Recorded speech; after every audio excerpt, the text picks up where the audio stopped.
Why, hello, my good viewers. Today we're going to be doing commentary on all three of my workouts for the week. The reason why I wanted to do all this in one video is because this is actually the last time I'm doing this style of training. The reason being is that I feel that my progress is very meh in terms of the level of experience I'm at right now. I feel like I should be developing strength at a much quicker rate than I give myself credit for, and my goal right now is try to get most of my muscle mass back on. And I feel like even right now the type of training I'm doing is a type of linear progression, and that's really good for novices, but I feel like I'm at a point where I might be a little too advanced for a novice lifter. So what I'm switching to is a concurrent periodization. That's gonna be focusing on it's still gonna be focusing on like the Hollywood, I guess, aspects of my physique. So I'm really gonna be still emphasizing incline presses, overhead presses, weighted chin-ups, weighted back body weight pulling. It's just all that fun, cool jazz, and nothing too crazy. So here we have rack pulls above the knee, and with concurrent periodization, you're keeping intensity and volume on the same. Like those two variables are always going to be sticking the same, but it's the exercise selection that changes every week. So, what I'm going to be doing is I'm going to be doing basically 3 week blocks in a sense, because I feel that rotating the exercise every week might be a little too much, because I do feel like the law of accommodation doesn't really apply to me that well yet, only because I'd still consider myself either like a really late novice or beginner intermediate. So I'm going to work with 3 week blocks and see where that gets me. We have here 325 rack pull, double overhand grip. So that failed immensely. I was like, there's no way. That was just 10 more pounds, and I was able to get 315 up really good. But then I realized that it's my grip. So I just got my cousin Addison for this shot, and I'm trying to get him yoked. We're gonna get him yoked as hell, and that's kind of our goal right now. We're gonna get more yoked. See, and here I have 4 plates, but it's under over grip, because that way I was able to stabilize it a lot better. So I knew, yeah, don't just ignore that. Anyways, I knew like I could handle the weight. Like, to be like really honest with you guys, like that was easy. I honestly felt like that was very easy. So I'm probably still gonna just keep that up, and I bought straps so that way my grip is no longer going to be much of an issue. Anyways, we have incline dumbbell curls. It's another good exercise. It really focuses on the biceps. So just enjoy this workout footage, guys, because this is probably gonna be the last year see me training in this style, because I'm gonna be a new believer of concurrent periodization, and I'm switching to full body. That's right. Not only am I changing up the exercises and the routines a little bit, but I'm also doing full body workouts. And there's just an experiment. I'm going to see where this takes me, and I have really high hopes. This is going to lead me to something really great. And I'm going to try, actually, because I would say right now my body fat percentage is around 15, easy. And I'm okay with staying at this body fat level. I'm probably going to do a recomp at this level, because that's what this type of training will allow me to do, because it allows me to have so much recovery benefits.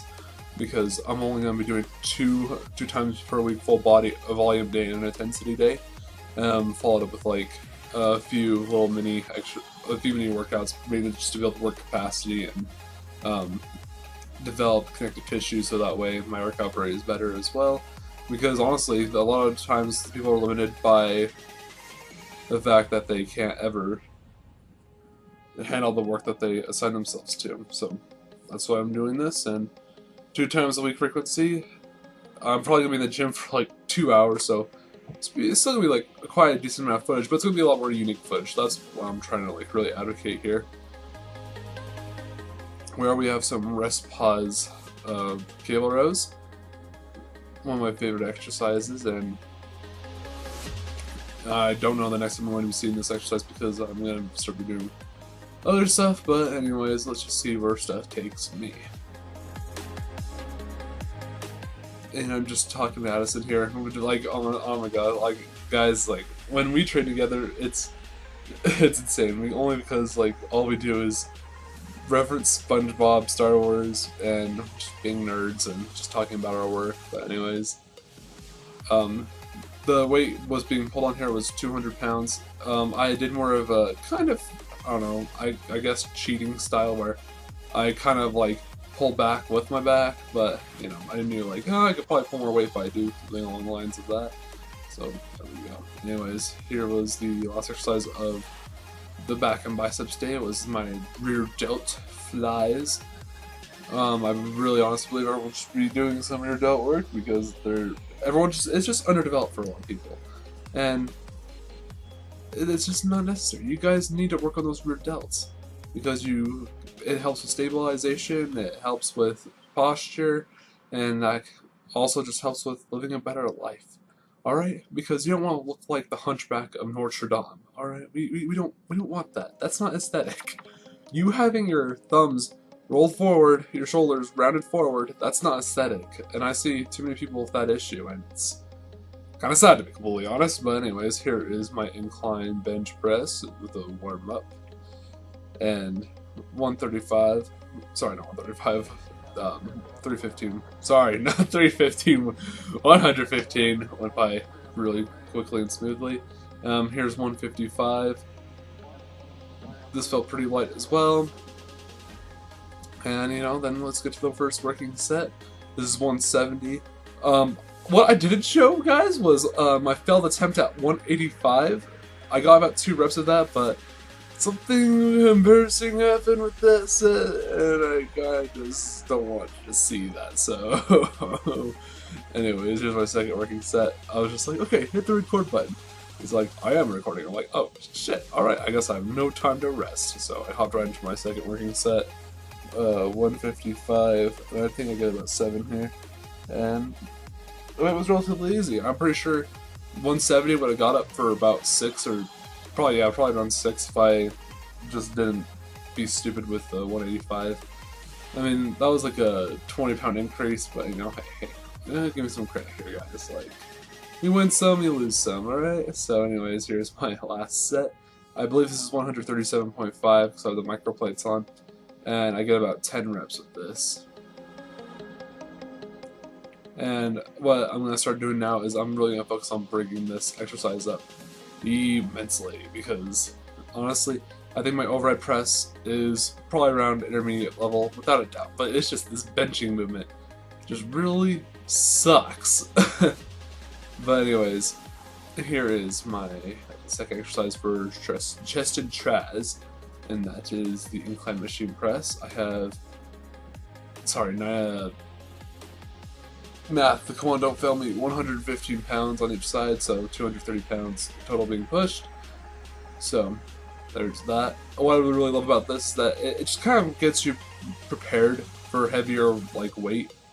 The exercises that kind of complement the other thing, like for instance, like this would like really complement your incline bench press, and me pressing this amount of weight really does just kind of, it'll help translate to when I actually do press this type of weight.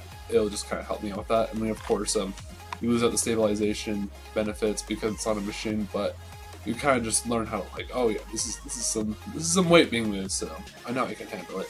Anyway, this is set number 2. I do straight sets with these, and it was working out pretty well. And it was just me being a dork. That's what I do best, guys. All right, no judgment. No judgment, guys, alright? Because I'm a dork for your entertainment. Anyways, we have overhead cable extensions. This is really good for developing the long head of the tricep, which will make your guns hug the sleeves.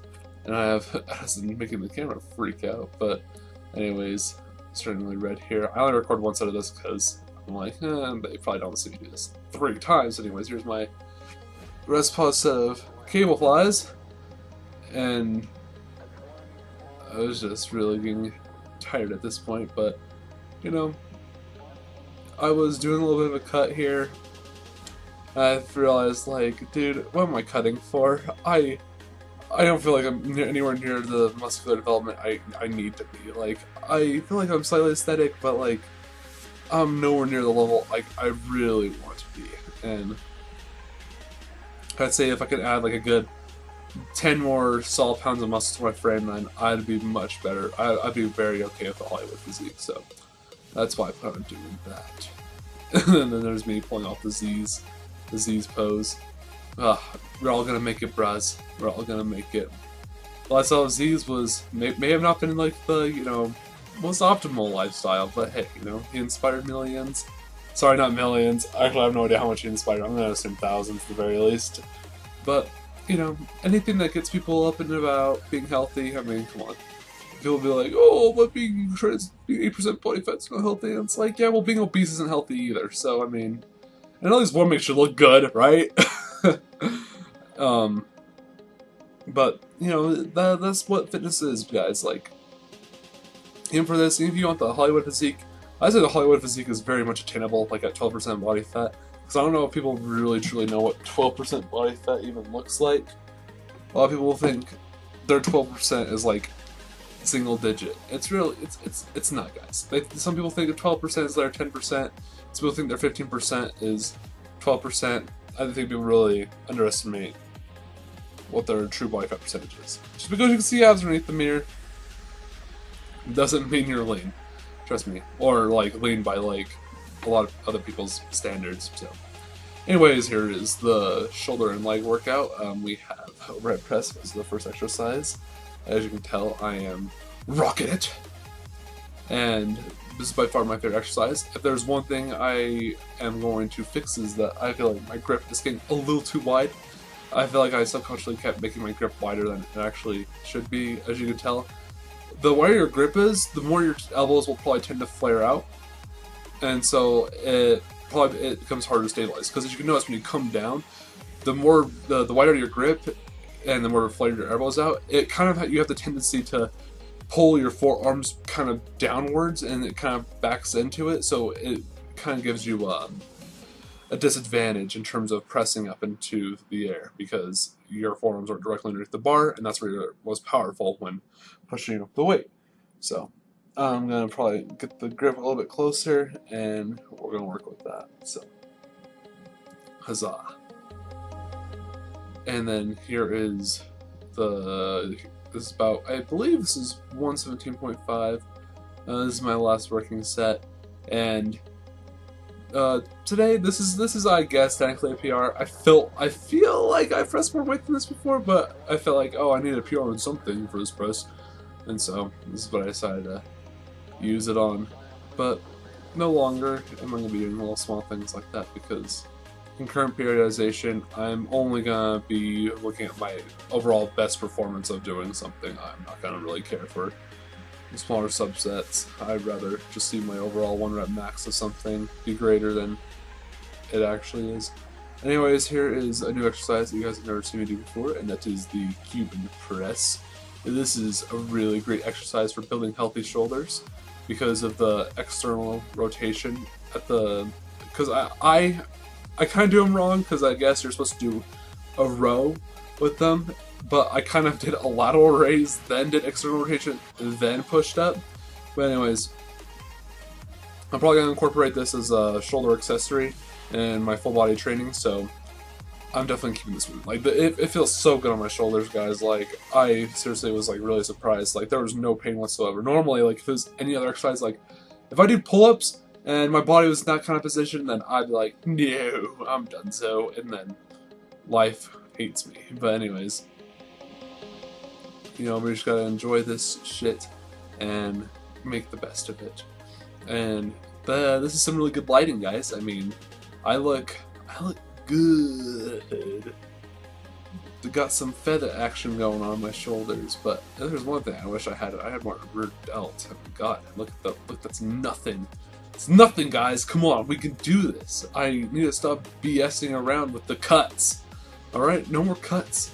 Guys, I'm like, honestly, if you want to look good, get at least your few years of training in first, because the shredded lifestyle is really freaking pointless, especially as first year lifters.